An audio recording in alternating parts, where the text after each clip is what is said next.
De hoje é manifestações do 7 Espírito de Deus.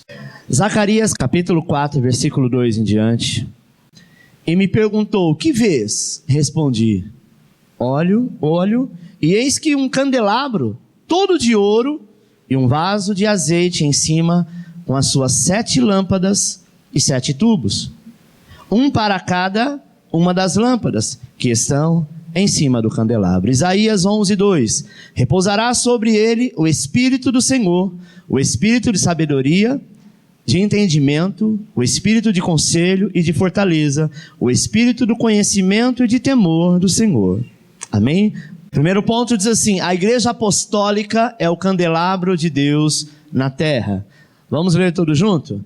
A igreja apostólica é o candelabro de Deus na terra. Apocalipse capítulo 1, versículo 12 diz assim: voltei-me para ver quem falava comigo, e voltando vi 7 candeeiros de ouro. Versículo 20: quanto ao mistério das 7 estrelas que viste na minha mão direita, e os 7 candeeiros de ouro, as 7 estrelas são os anjos das 7 igrejas, e os 7 candeeiros são as 7 igrejas. Ester capítulo 5, versículo 3: então lhe disse o rei: que é o que tens, rainha Ester? O qual é a tua petição? Até metade do reino se te dará. Respondeu Ester: se bem te parecer, vem o rei e Amã hoje ao banquete que eu preparei ao rei. Amém? Toda vez que nós nos posicionamos e adoramos o Senhor, nós nos posicionamos para receber algo da parte de Deus. Mas nós só recebemos, igreja, quando realmente nós estamos com o coração pronto para receber. Amém? Deixa eu te falar uma coisa. Se hoje você veio para receber algo de Deus, você vai sair daqui com este algo que você veio buscar. Se você veio apenas para cumprir um mandato, para cumprir uma posição, para cumprir algo que você faz todos os domingos, será mais um dia que você veio e você vai voltar vazio. Porque a cada vez que nós vamos à casa do Senhor, nós vamos buscar a presença do Senhor. Amém? Se eu vou a alguma loja comprar um determinado produto e eu não encontro nesta loja e eu quero comprar, o que eu devo fazer? Eu devo ir a outra até encontrar, porque o meu objetivo foi sair da minha casa para receber algo que eu quero, que eu desejo, ainda que eu tenha que pagar por isso. Sim ou não? Durante 6 meses, amado, a rainha Ester, ela se preparou, sabe? E se ungiu, para quê? Para que ela pudesse fazer algo que estava no coração dela e algo que Deus havia pedido. Isso significa que Ester pagou um alto preço pelaquela unção. Havia um homem chamado Amã que queria destruir os judeus, queria destruir o povo de Deus, e Ester foi levantada pelo Senhor para ser intercessora, para ser a mulher que iria realmente se levantar e mudar aquela história. Aí sabe o que acontece com essa Ester? Antes dela falar com o rei, antes mesmo dela pedir ao rei, o que ela faz? Ela se ungiu com óleo, ela se preparou. Sabe, meu irmão, Deus usa mais as pessoas que estão preparadas do que aquelas que não estão. Por que nós olhamos para alguém que se manifesta diante do Senhor, que tem uma unção transbordante, e perguntamos por que aquela pessoa ela busca mais e consequentemente ela recebe mais? Porque é isso, a Bíblia diz: buscar-me-eis quando me buscar de todo o vosso, ou seja, de qualquer jeito? Não. Se eu buscar, eu vou encontrar. Mas pastor, até hoje parece que nada aconteceu, porque até hoje você não buscou como deveria buscar. Ester sabia que ela não podia entrar na presença do rei de qualquer jeito, então ela se unge, ela se capacita, ela se autolibera dizendo: eu vou fazer o melhor, e o melhor é buscar a presença de Deus. E quando ela busca a presença de Deus de todo o seu coração, é feito algo novo, algo extraordinário. Amém? Repita comigo: eu preciso buscar mais. Ester aqui, amado, ela tipifica a igreja. Portanto, nesses dias, nós precisamos estar marcado com o óleo, que é a presença do Espírito Santo. Amém? A palavra de Isaías, o Senhor fala que o Espírito pousa ou repousa sobre nós. Isso significa que assim como acontecia com o povo lá de Israel, lá no deserto, sabe? Que havia uma nuvem que cobria aquele povo e direcionava, esta mesma nuvem chama-se Espírito Santo. Quando nós buscamos ao Senhor, aonde você andar existe uma nuvem que vai junto contigo. A nuvem lá no deserto era a nuvem que protegia do sol escaldante, e à noite esta nuvem virava uma labareda de fogo, porque protegia o povo do frio, porque no deserto durante o dia era muito calor, por conta à noite era muito frio e ainda ventava. Todo lugar que é muito aberto, a tendência de ventar é maior do que nas grandes cidades rodeadas de prédio. Os próprios prédios, eles então vão diminuindo a força do vento. Mas nós estamos caminhando, amado, no mundo espiritual não tem prédio do lado. No mundo espiritual não tem montanhas do lado. No mundo espiritual é como um deserto. E o Senhor diz, deixa eu andar contigo. Deixa eu caminhar com você. Deixa eu derramar do meu óleo, da minha unção. Deixa eu derramar do meu Espírito sobre a tua vida. Porque aí então você será habilitado para ser coberto pelos 7 Espíritos de Deus. E isso significava, amado, estar envolto ou estar envolvido num ambiente de glória. No texto de Isaías que nós lemos, Deus nos mostra um candelabro com 7 hastes cheia de óleo que representava o derramar do Espírito sobre a igreja. Por que candelabro? Candelabro simboliza a figura da igreja de Cristo sobre as 7 igrejas da Ásia. Nós somos a igreja apostólica, não estamos dentro daquelas 7, mas a partir delas se levantaram igrejas no Brasil e no mundo, que se falavam do amor e da graça e a misericórdia do Senhor, e este mesmo Espírito Santo continua atuando. Obviamente, amado, foi assim também com a parábola das 10 virgens. O noivo estava vindo e o azeite delas, 5 delas não tinha azeite, então não tinha fogo, não tinha presença de Deus. Amém? Por que azeite nesse candelabro? Porque na época não tinha luz elétrica, não tinha gasolina, consequentemente não tinha petróleo. Era o azeite que fazia pegar fogo. Quem já viu aqueles lampião ou lamparina, né? Alguns anos atrás usava querosene, mas antes do querosene ainda, usava um tipo puro do azeite. Era o azeite embriagado com como se fosse um cordão, né? E aí aquilo pegava fogo e mantinha todo o ambiente aceso. O óleo, amado, é o que nós devemos nos revestir. O fogo é a presença do Espírito Santo e a luz é a graça do Senhor que está conosco. Amém? Toda vez que nós buscamos a face do Pai, toda vez que nós buscamos a presença do Senhor Jesus, nós estamos como este candelabro aceso. Porque o noivo, quando vier, ele vai buscar uma igreja que está acesa, que está viva. Amém? Jesus, ele se move mediante a este óleo. E o Senhor veio buscar uma igreja que está presente, que está querendo este óleo na tua vida. Quando existe óleo, existe fogo. Quando existe óleo, existe luz. E o Senhor é glorificado diante das nossas vidas quando este óleo se manifesta. Mateus capítulo 5, versículo 14 diz assim: vós sois a luz do mundo. Não se pode esconder uma cidade edificada sobre um monte, nem se acende a candeia e se coloca debaixo do alqueire, mas no velador, e dá luz a todos os que estão na casa. Assim resplandeça a vossa luz diante dos homens, para que vejam as vossas boas obras e glorifiquem o vosso Pai que estás no céu. Mateus, o Senhor dizia assim: não se pode esconder uma casa que está em cima da montanha. Alguém vai no Rio de Janeiro, e lá lá no Pão de Açúcar, onde tem aquelas grandes montanhas, dentre elas tem o Cristo Redentor. É possível esconder aquele Cristo? Não tem como. Uma cidade térrea, né? Plana, melhor dizendo, que não tem montanhas, e aí tem um prédio no meio da cidade. Em qualquer lugar que você olhar da cidade, você vai avistar o prédio. O Senhor diz que a tua vida é desta condição, desta maneira. Não dá para esconder que você é cristão, não dá para esconder que você, foi revelado pelo Senhor, que você foi escolhido pelo Senhor, porque tu és uma casa edificada sobre a rocha, que é Jesus Cristo.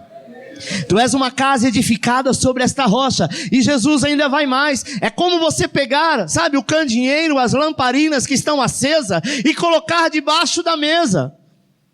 Você pode esconder o objeto, mas a luz que está em você, aonde as trevas chegarem, elas vão ter que bater em retirada, porque Deus escolheu você para encher desse óleo. Deus escolheu a tua casa para encher desse óleo. Hoje talvez com os seus olhos você está contemplando e dizendo: mas a minha casa não tem jeito não, pastor. Meu filho, meu marido, meu pai, minha mãe, seja lá quem for, não quer nada com Deus. Aguarde, você vai ver que a luz de Cristo que está sobre a tua vida vai dissipar todas as trevas, porque você é uma casa edificada sobre uma grande rocha. E aonde você estiver, Ele vai estar olhando para você. Amém? Portanto, diz assim para o teu irmão: então vigia, irmão.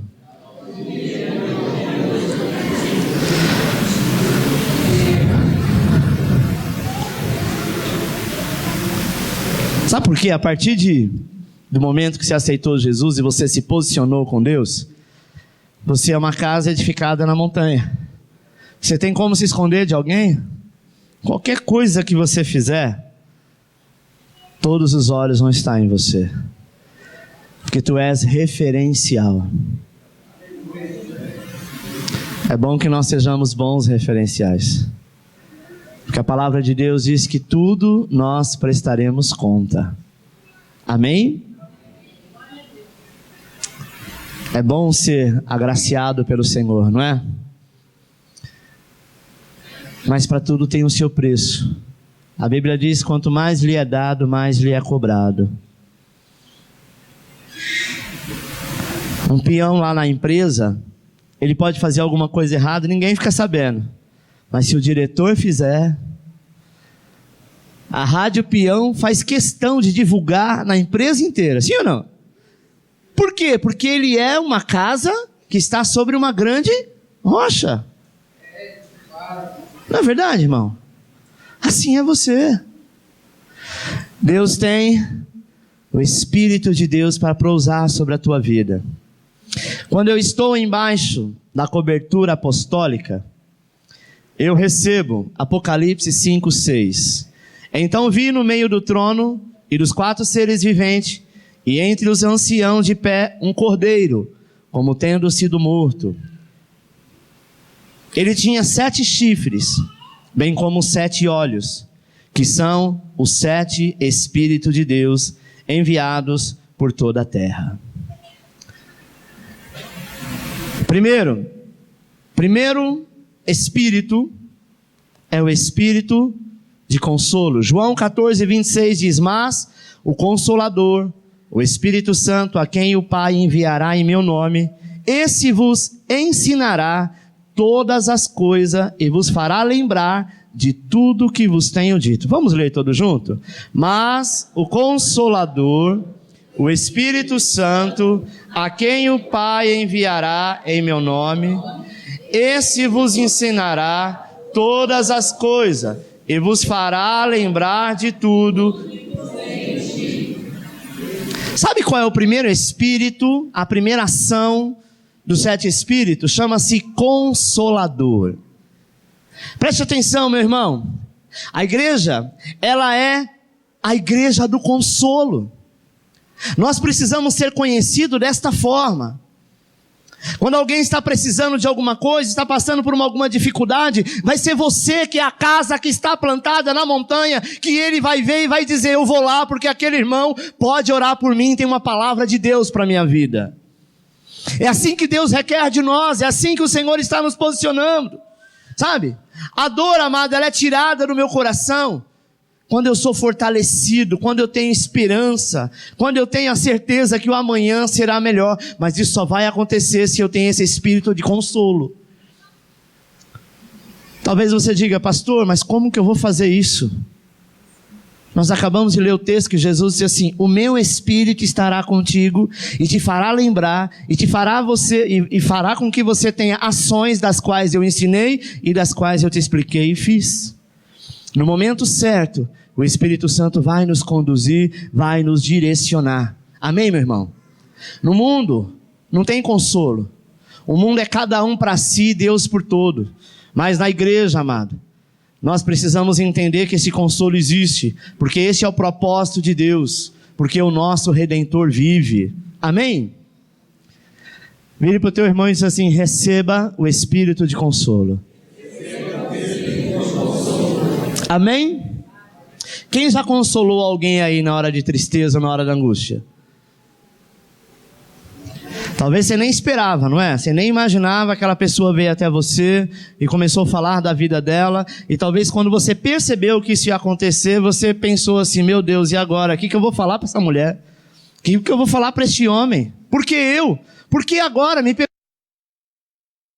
pegou de surpresa. Aí o Espírito Santo, o Espírito de consolo, entra na tua vida e começa a colocar as palavras exatas.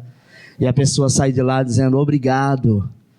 Obrigado porque você falou aquilo que eu precisava ouvir. Nem sempre aquilo que a gente precisa ouvir é aquilo que a gente quer ouvir. Amém? Às vezes você vai até uma pessoa dizendo: eu vou lá porque aquela pessoa vai passar a mão na minha cabeça e o chicote estrala. Aí você diz: poxa, eu fui até lá e eu queria uma palavra de consolo, mas a palavra que veio foi de repreensão. Mas quando você sai de lá, você fala: glória a Deus, porque essa palavra de repreensão me colocou na condição exata, o que eu precisava ouvir. Porque nem sempre as pessoas que te amam, amado, vai passar a mão na tua cabeça. Nem sempre Deus vai concordar com tudo que você quer fazer, porque isso não é amor.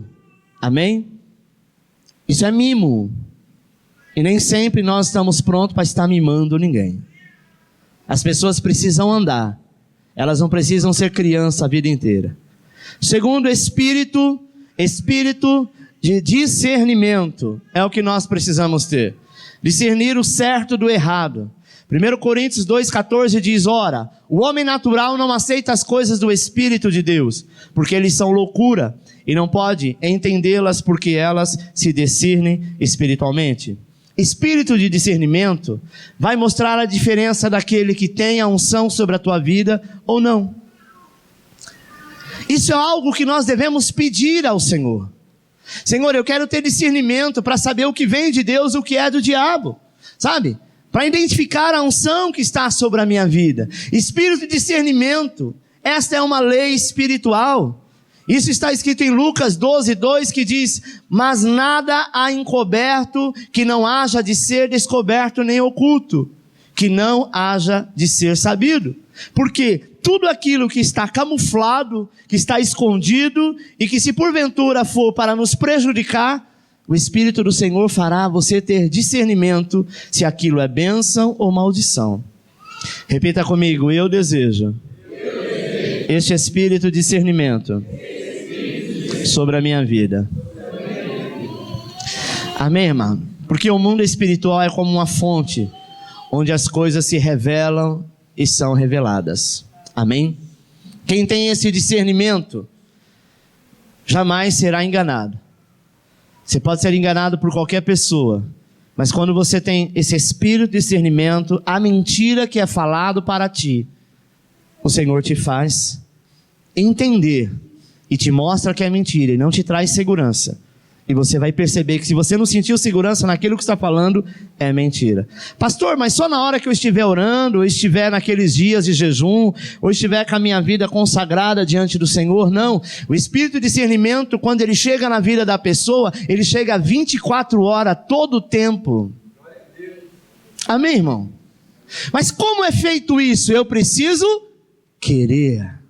Eu preciso buscar. Buscar-me-eis e me encontrareis, ou me achareis, desde que buscar de todo o vosso. Se eu perguntasse assim: quem quer? E meia dúzia falar: eu? Não, eu. Ah não, eu quero outro, esse aqui eu não quero. Isso é buscar de todo entendimento, de todo o coração? Não. Buscar é: Senhor, eu preciso, eu quero, eu necessito. Amém, irmão? E a palavra de Deus diz que quando nós pedirmos, o Senhor vai nos dar. Quem tem o espírito de discernimento não pode ser enganado. Amém? É a capacidade investigativa que tem o Espírito Santo em nós. Jesus foi enganado alguma vez? Até no momento que a mulher adúltera chega e começa a beijar os teus pés em arrependimento, sabe? Que os fariseus começaram a razoar em seus corações, a murmurar e falar besteira em pensamento. Jesus, ele teve o discernimento, ele falou assim: vocês estão criticando o ato dela, e vocês, o que fizeram para mim? Vocês não fizeram nada. O costume da época era, quando uma visita chegava em casa, pegava-se, chamava-se um escravo, que era o empregado, colocava uma bacia com água e lavava os pés dessa pessoa. Porque naquela época não tinha asfalto, irmão. Israel era muita poeira. Isso era uma cortesia. Jesus chegou na casa daquele homem que tinha condição para isso e não fizeram isso para ele. Se fosse no Brasil, talvez tinham oferecido para ele uma xícara de chá ou de café, porque esse é um costume. Se fosse no Rio Grande do Sul, teria, sabe, uma cuia de chimarrão. Não é verdade? Se fosse lá na Bahia, dependendo da região da Bahia, pro lado de Salvador, talvez oferecia uma comida baiana, um acarajé. Lá em Minas, um queijinho. Assim é natural. Jesus, ele chega naquela casa e ele era uma pessoa ilustre e não fizeram para ele. E ainda ficaram falando mal. E ele, como tinha o espírito de discernimento, ele revelou o coração daqueles homens. Eu acredito que dos 7 espíritos que nós vamos dizer aqui, na minha opinião, esse é o que eu mais desejo.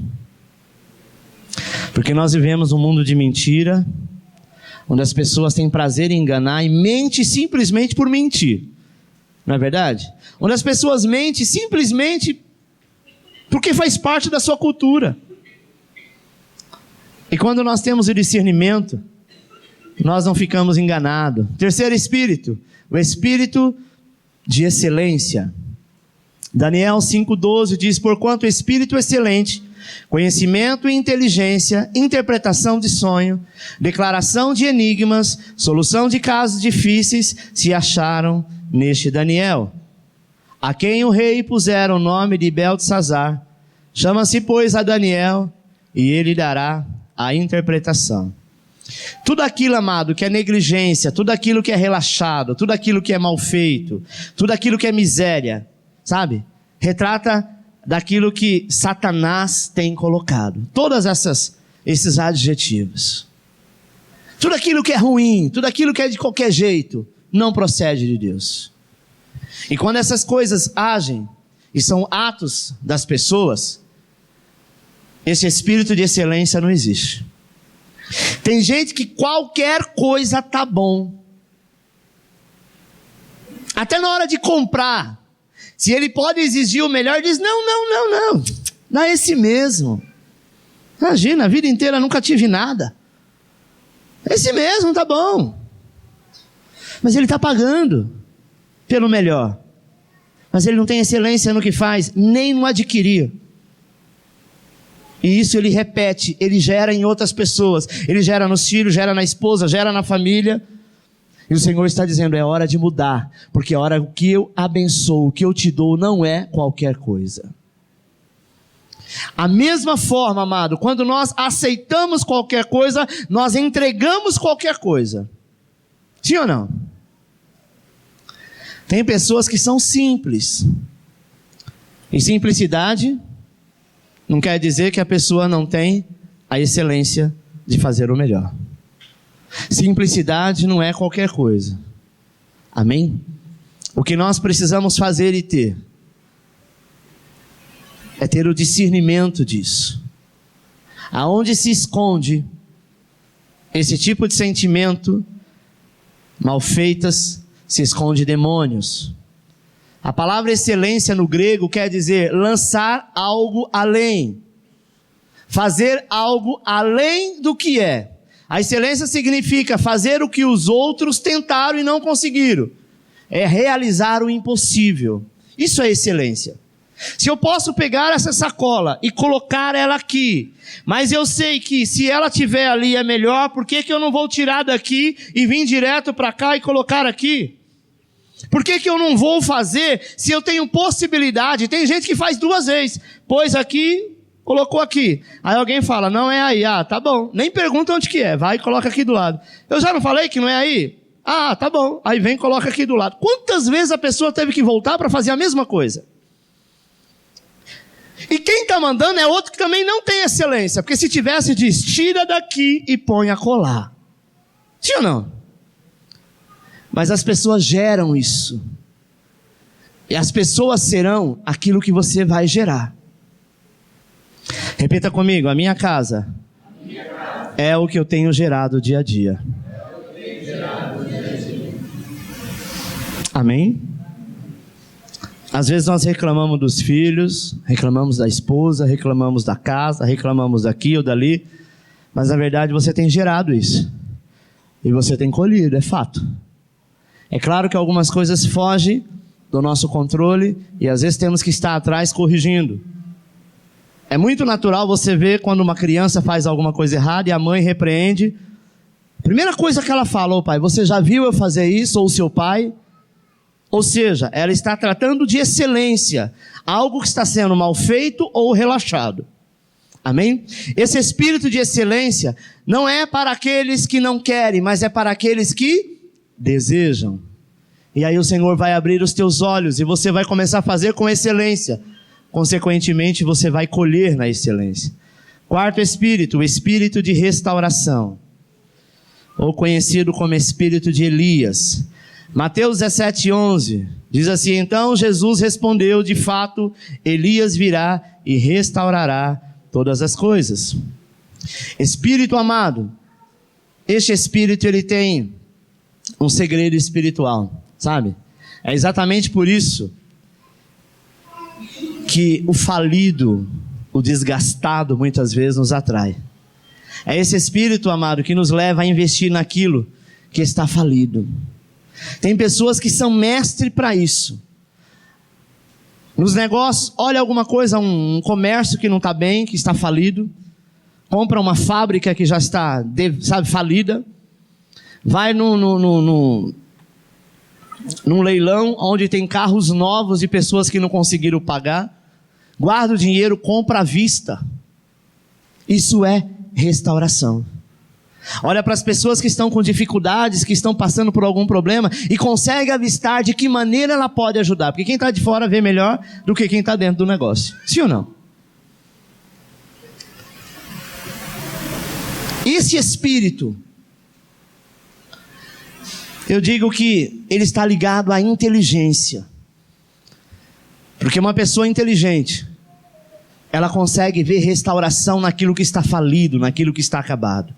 Sabe? A nossa visão como igreja precisa ser uma igreja de restauração. Essa história que pau que nasce torto vai morrer torto, isso é a conversa do mundo. Pau que nasce torto, com Jesus ele vai endireitar. Porque nós temos o poder da restauração. Você tem a atitude do Senhor para que você possa orar, você possa colocar as mãos e interceder, e Deus vai fazer a obra. Amém, meu irmão? Às vezes quando nós olhamos para alguém e dizemos assim, não, essa pessoa nem adianta, pastor. Nem adianta fazer nada, porque esse aí não quer nada com nada. Fato, às vezes a pessoa não quer mesmo. Mas não custa nada você tentar, porque você também não queria no passado. E investiram na sua vida. E falaram do amor de Deus, e você foi restaurado. E hoje Deus tem grandes coisas para ti. Sabe? Ezequiel, quando o Senhor mostra para ele o vale de ossos secos, eram pessoas que estavam mortas, já não tinha nem mais carne, já estavam os ossos e seco ainda. E o Senhor diz, este é um exército que eu posso colocar de pé, porque para Deus não há impossível, para Deus não há limite, mas Deus precisa do homem para realizar esta obra. Talvez na sua casa, meu irmão, nos seus projetos estão como um vale de ossos. Talvez aos olhos de muitas pessoas não tem jeito, mas o Senhor diz, se posiciona, porque eu vou restaurar a tua casa. Eu quero restaurar teu casamento. Eu quero restaurar tuas finanças. Eu quero restaurar a tua família. Eu quero restaurar os teus negócios. Essa semana eu vi um texto muito bacana, que diz que em tempo de crise, muitos choram, mas em tempo de crise, muitos enriquecem vendendo lenço. E é uma verdade. Enquanto um chora, eu tenho que ter lenço para vender. Você vai na 25 de março, em dia de chuva, aparece gente, tudo quanto é lado, vendendo sombrinha, guarda-chuva e capa de chuva. Dias de sol, você não vê eles lá, porque não vai vender. A pessoa estava sol, saiu de casa, aquele temporal, e ela não precisa da sombrinha, mas naquele momento ela precisa. Ela não pensa, eu não vou comprar sombrinha por causa da crise. Ela precisa naquele momento. Então nós precisamos entender que quando a pessoa precisa, este Espírito Santo pousa sobre a tua vida e a restauração acontecerá. Nós só precisamos estar aptos para isso. Amém, meu irmão? O vale de ossos secos para nós sempre será um tesouro na areia. Porque aonde não havia nada, Deus faz acontecer uma abundância extraordinária. Repita comigo, eu desejo. Mais forte, eu desejo. Esse espírito de restauração. Quinto, o espírito de guerra. 1 Crônicas 12:8 diz: dos gaditas passaram-se para Davi a fortaleza no deserto, homens valentes, homens de guerra para pelejar, armados de escudo e lança. Seu rosto era como de leões, eram ligeiros como gazela sobre os montes. A Bíblia diz que os valentes de Davi, eles tinham um rosto como de leão. Era a tribo de Gade, ou os gaditas. Eles eram homens habilitados para a guerra. Sabe, irmão? E guerra não é para qualquer um. Tem gente que é muito manso e não consegue ser habilitado para a guerra. Talvez você é muito valente em todos os sentidos, mas na hora de partir para a guerra, partir para os finalmente, você é tímido. E quantas pessoas são tímidas e não sabem dizer não? E por conta disso, outros se aproveitam. Já viu aquela pessoa que você sabe que ela não quer fazer, mas de tanto alguém insistir, ela não sabe dizer não, ela acha que vai ficar chato, aí ela se prejudica. Eu conheci uma pessoa que ela comprava tudo que vinha na tua porta. E um dia perguntaram para ela, por que você compra? Você não tem dinheiro? Mas eu não sabia dizer não. O coitado estava lá com tanta insistência, vendendo aquelas redes, sabe? Quando você lava, dá 5 metros, parece uma tarrafa, porque o negócio estica. Ele disse que eu poderia pagar por semana, quinzenal ou por mês, um valor tão pequenininho, que eu fiquei com dó. Essa mulher já tinha estoque de travesseiro, rede, um monte de coisa na sua casa, ela não sabia dizer não. E depois que ela comprava, ela sentia um arrependimento grande, uma tristeza, e ela ficava em confronto com ela mesma. Por que eu sou assim? Quantas pessoas não sabem dizer não? Espírito de guerra, o qual estou dizendo, é espírito de capacitação, para na hora da afronta, você saber dizer não, você saber avançar, e saber conquistar aquilo que é para a tua vida. Sabe, irmão? Espírito de guerra nos torna identificados com Jesus Cristo. Apocalipse 5:5 diz assim: disse-me um dos anciãos, não chore, eis aqui o leão da tribo de Judá, a raiz de Davi, que venceu para abrir o livro e desatar os seus 7 selos. Amados, no campo de batalha é que nós somos mais parecidos com o Senhor Jesus. Imagine Davi quando ele vai lutar contra o gigante Golias. Ele não tinha força para isso, nem altura. Ele não usava armamento. Ele não usava arma. Ele não tinha uma 12 na mão. Mas ele tinha uma ferramenta que ele usava todos os dias. Era uma funda. E ele lançava pedras. E enquanto ele apacentava as suas ovelhas, diz a história, que Davi ficava treinando, jogando pedra do rio nas árvores. E ele se tornou tão habilitado nisso, que ele sabia escolher as pedras corretas, e quando ele lançava, ele conseguia cortar galhos de árvore apenas com essas pedras que pareciam uma lança. Quando ele foi afrontado, sabe, diante do exército de Israel, ele enfrenta esse gigante, porque o espírito de guerra, de luta, de conquista, estava sobre ele. Quando nós somos afrontados, nós precisamos ter esta autoridade. Mas esta autoridade é para quem quer. Porque aquelas pessoas que acham que está bom, que acham que é assim mesmo, nunca vai mudar a sua história. Amém? É esse espírito que nos faz destruir todas as artimanhas de Satanás. Amém? Uma pessoa endemoniada vem até você e começa a falar um monte de besteira. Você tem duas opções. Ou você tem autoridade e manda esse diabo calar a boca e já o expulsa, ou você fica quieto servindo de fantoche para a seta do diabo. Aí nós precisamos ter o discernimento. E quando detectar que é demônio, aí entra a guerra. E na guerra o Senhor é contigo. O Senhor disse assim: eu não vim à terra para trazer nada que não seja espada. Porque o meu reino é tomado pela força. E o Senhor nos fez, amado, valentes para violentar o inferno e tirar das mãos de Satanás aquelas vidas que estão presas. Amém? Certa vez o apóstolo Paulo estava numa cidade, e toda vez que ele passava pela cidade, tinha uma mulher endemoniada que dizia: vai aí um homem de Deus. E essa mulher, amado, ela era uma escrava, e ela tinha um espírito de adivinhação. Se fosse nos dias de hoje, ela estava em plena General Carneiro, ou então viaduto Santa Efigênia, e uma roda em volta, e alguém pegava o RG e ela dizia: o número é esse, o nome é esse, CPF esse, nasceu em tal lugar. Isso é demônio. Isso não é truque nem é mágica, isso é demônio. E esta mesma mulher estava lá, e Paulo passa, e naquele dia o Senhor disse assim: agora você vai arrumar uma grande guerra, mas você vai fazer valer a minha palavra. Ele volta e fala: Satanás, eu te repreendo, sai dela agora. E aquela mulher nunca mais pôde profetizar. Os donos daquela escrava tentaram expulsar Paulo da cidade, arrumou uma guerra terrível, mas aquela vida ficou livre das mãos do diabo e dos seus mercenários. Sabe, irmão, nós precisamos ter esse discernimento, porque o Espírito Santo nos dá esse entendimento. Você vai estar andando na rua e de repente o Senhor vai falar: olha, tal coisa está acontecendo. Você vai falar: meu Deus, até esses dias atrás isso não acontecia, mas agora esse discernimento vem à minha mente. E quando Ele te dá o discernimento, porque Ele quer que você age, porque Deus ouviu quando você diz: usa-me, Senhor, e Ele está pronto para te usar. Você está pronto para servi-lo? Amém?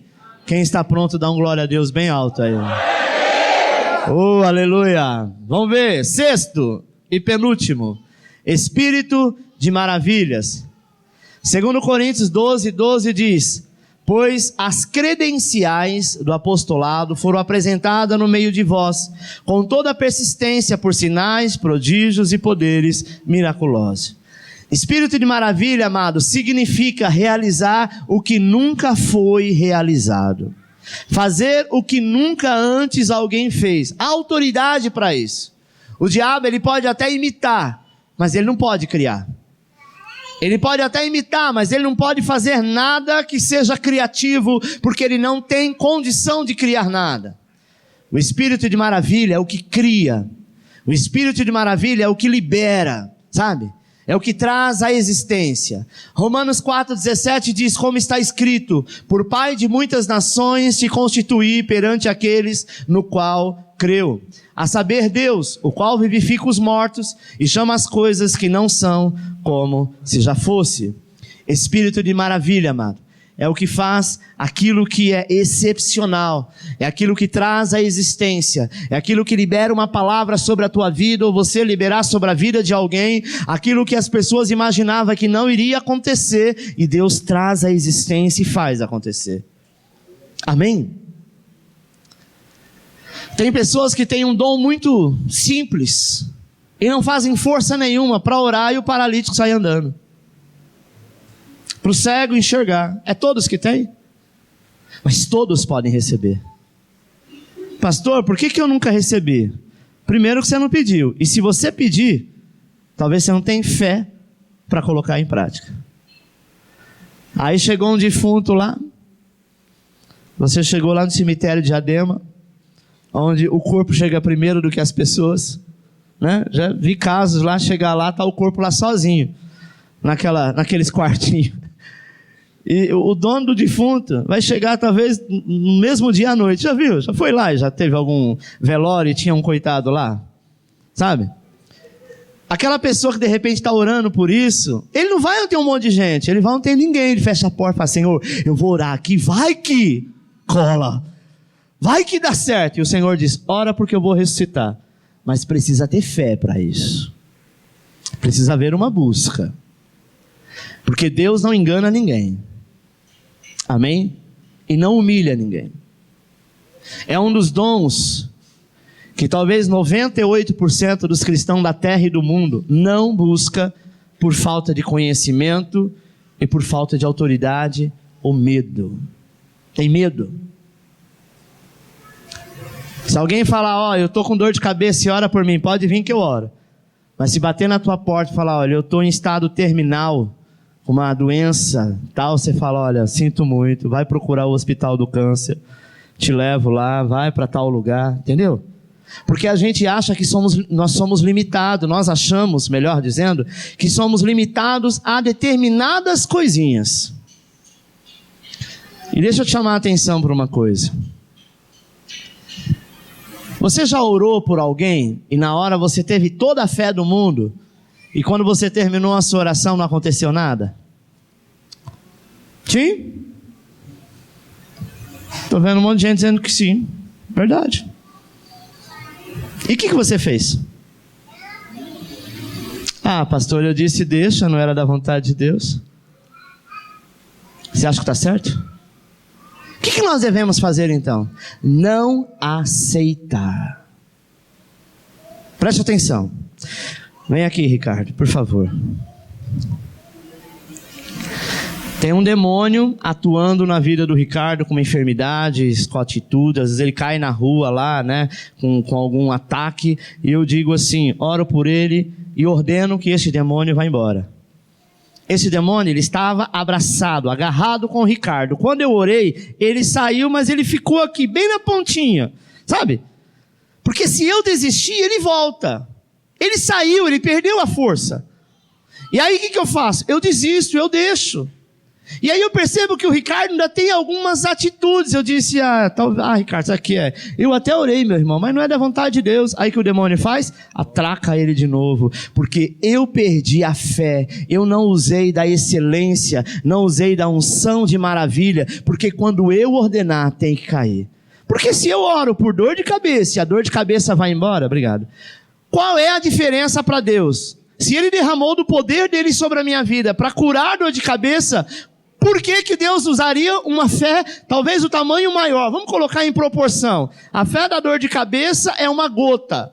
E para um câncer é uma caixa d'água? Não, amado. A unção é a mesma. Deixa eu fazer uma comparação só para que você entenda. Você tem R$10 na conta e você precisa colocar a tua senha para retirar esses R$10. Ou para transferir. E se você tiver 10 milhões na conta, a senha muda?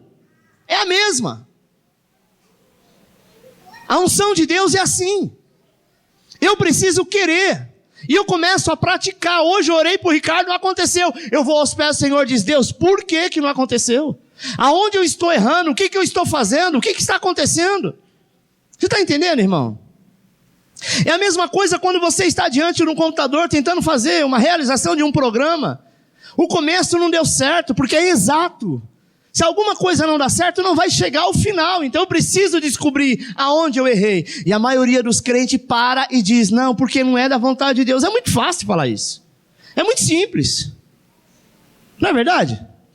Nós precisamos entender aonde eu estou errando, porque eu quero continuar. Eu estou pregando o evangelho para alguém e a pessoa não entendeu. Aí eu viro as costas e falo: porque você é burro mesmo. Porque eu estou aqui há 2 horas falando e você não entende. Não é assim. Eu preciso entender, eu preciso compreender aonde é o meu erro para que eu possa ir lá e consertar. Porque a partir do meu acerto, eu não erro mais. Amém? Como homens e mulheres de Deus, nós precisamos entender isso. Você está entendendo? O Espírito de Deus, ele te traz esta unção de maravilha. Mas você precisa trazer esta excelência à terra. Amém, meu irmão? Eu tenho certeza que a graça do Senhor virá sobre a tua vida, sobre a tua casa. Amém? E sétimo e último é espírito da fé. Pode deixar aí. Está vendo alguma coisa faltando aqui? Hã? Corpo. Olhem bem, tenham fé. O que mais está faltando aqui? O que vocês estão vendo aí? Aí é a tumba simbólica onde Jesus foi sepultado. O que está faltando aí? Hã? Olhem bem profundo, tenha fé. O que está faltando aí, irmãos? Pelo amor de Deus, está tão nítido. O Espírito Santo? Não. O Espírito Santo está na forma de pomba ali, ó. Posso te ajudar? Ou você quer pedir ao Senhor o discernimento? Eu não escrevi sétimo espírito de fé. Verdade. Sabe que as coisas nós olhamos assim, nós sempre temos a tendência de olhar o que está atrás e nunca o que está à frente. Nós sempre imaginamos, e a nossa fé está ligada nisso. Eu acho que é alguma coisa maior. Nossa, deve ser o corpo. Lógico que não vai estar, ele ressuscitou. Todos eles eu coloquei 1, 2, 3, 4, 5, 6 e o último 7. Fé. Eu imaginei, eles vão olhar e falar, tá vendo? Só está a imagem, não está escrito o sétimo espírito de fé. Amém? Pegadinha do malandro. 2 Coríntios 4,13 diz, tendo porém o mesmo espírito da fé, como está escrito, eu criei, por isso é que falei. Também nós cremos e por isso também falamos. Olha o texto, deixa o texto aí. Como está escrito, eu criei, por isso é que falei. Também nós cremos e por isso também falamos. Você precisa crer para depois você falar. Se alguém diz, baseado em que você está dizendo isso? Baseado na minha fé. Minha fé não pode ser abalada quando eu sou questionado. A minha fé não pode ser abalada quando a pessoa fala, não acredito nisso. Eu não posso ficar nervoso ou perder as estruturas porque a pessoa não acreditou. A pessoa vai orar por você ou você vai orar pela pessoa. É importante, amado, seria melhor que você dissesse assim, meu irmão, eu vou orar por você, mas você acredita que Jesus pode te curar? Muito bom se a fé dela estiver ligada à sua, dizendo, eu creio, pastor, eu creio, irmão. Mas ela pode dizer, eu não acredito. Você quer orar, você pode orar, mas eu não acredito. Aí a fé depende de quem? De você. A palavra de Deus diz assim, pedi, dá-se-vos-á. Sabe? O Senhor quer te dar em medida transbordante. O espírito de fé, amado, nos faz diferenciados, nos faz crer. A Bíblia diz que o apóstolo Paulo, na época não tinha WhatsApp, não tinha e-mail, não tinha carro, não tinha metrô. E às vezes pessoas doentes em outras aldeias, em lugares muito longe, não dava tempo dele ir até lá por conta das coisas que ele tinha que fazer aqui. Ele não podia abandonar uma igreja que estava sendo instituída, pessoas que ele estava cuidando, que estavam enfermos, para poder sair na cidade, andar quilômetros e dias, para orar por uma pessoa, curar essa pessoa e voltar. Não tinha tempo para isso. O que ele fazia? Ele mandava o seu lenço. Mas depois ele não ficava perguntando, ligando, mandando um WhatsApp, dizendo, e aí, passou o lenço na pessoa? Passou. E aí, ela curou? Curou, fala, eu quero saber. Ele tinha certeza do que ele fazia, ele tinha certeza do resultado. Porque quando alguém chegasse para ele e falava assim, Paulo, funcionou, isso para ele era a mesma coisa do dia a dia. Porque ele tinha certeza. Amém? Às vezes a gente fica encantado com algumas coisas, amado, é falta de fé. Porque a Bíblia diz, libera, fala, profetiza, determina e descansa, porque Deus fará. A gente coloca algo na mão de Deus, depois a gente fica puxando, dizendo, mas será que vai dar certo? Amém? O espírito de fé nos faz viver no meio de uma geração, de um povo incrédulo. O espírito de fé nos faz conectado com o Senhor e nos mostra a evidência de Deus. Amém? Eu quero fazer uma oração que vai estar no quadro. Eu quero que você ore bem forte, com toda a força do seu coração e da tua alma. Vamos lá?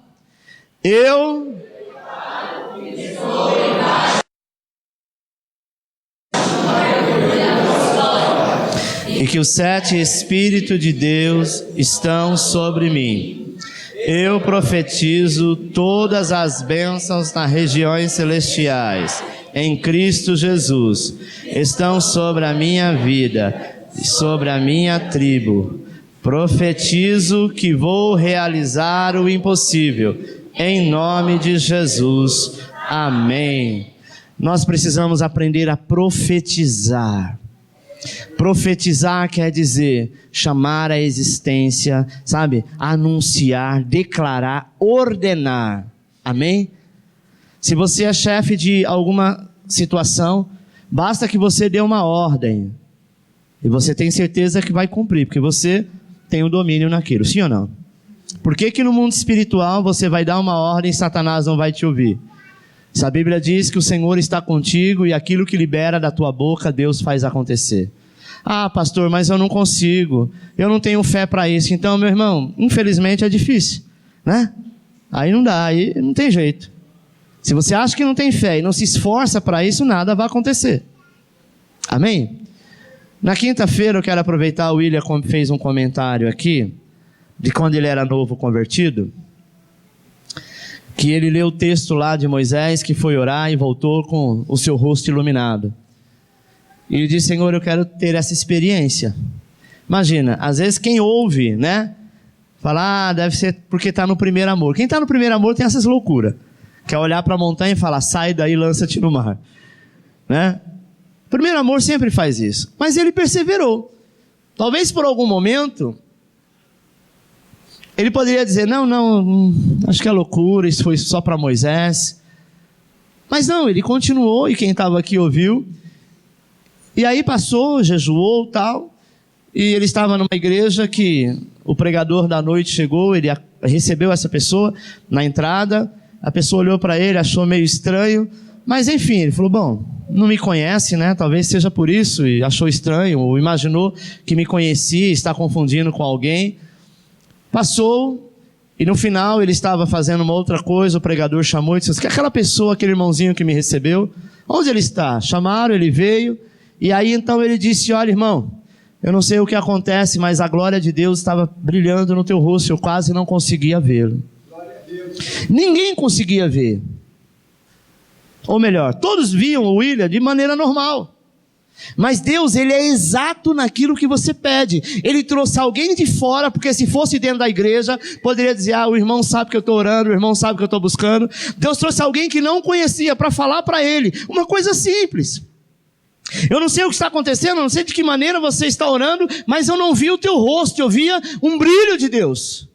Talvez as pessoas estão do lado e falam, mas eu não vi nada, porque não era para ver. Deus não queria simplesmente que todo mundo visse, para que não pudesse, estragar a fé dele, porque imagina, um novo convertido, se todo mundo falasse, nossa, eu não consigo olhar no teu rosto como acontecia com Moisés, o que iria acontecer com ele? Cairia na fé, ia virar Deus, um semideus, porque essa é a direção do ser humano. Quando ele não é maduro, ele se torna soberbo, e Deus permitiu que uma pessoa só visse, e alguém de fora, para quê? Para confortar o coração dele, dizendo, olha meu servo, você pediu, eu te dei. Amém? Aquilo que você pedir, amado, se for para a glória do nome do Senhor, Ele vai te dar. Se for para você mostrar para as outras pessoas que você é o cara, você pode ter certeza que Ele não vai te dar. Porque se tem alguém que precisa ser honrado, é o Senhor, não é eu nem você. E o dia que Deus te der alguma coisa, você começar a cobrar por isso, ou começar a querer aplausos, ou começar a se exaltar por isso, Ele te tira, porque toda a honra e toda a glória é para Ele, não é para nós. Amém? Então, nós devemos aprender a pedir, porque o Espírito de Deus tem essas 7 manifestações, e essas 7 manifestações, chamado de 7 Espíritos de Deus, é para aqueles que buscam, é para aqueles que querem. Amém, meu irmão? Curva a sua cabeça, eu quero orar por você.